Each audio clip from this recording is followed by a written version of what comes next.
Alright, today I'm going to be showing you how to repair broken plastic. Now this is comes off this is an old headlight mount that was broke on a Titan we're working on.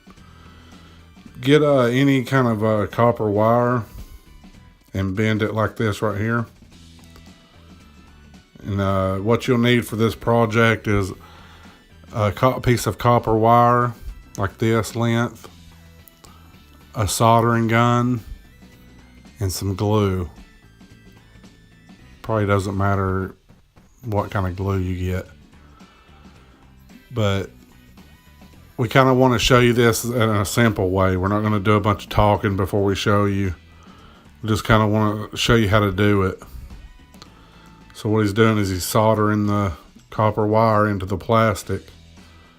And here's the wire. He's taking the plastic off of the copper there for the other side.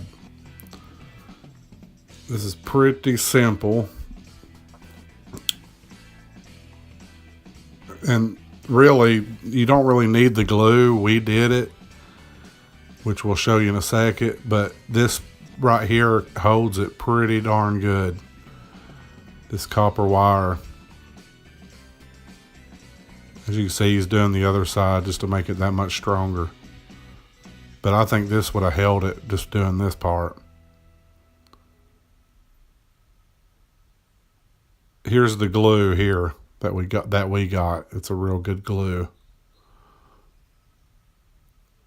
He just mixes it together here. Pretty self-explanatory. I don't think you could go wrong. And he just applies the glue. And that's how you repair broken plastic. Thanks for watching. Please like, subscribe, and comment. Thank you.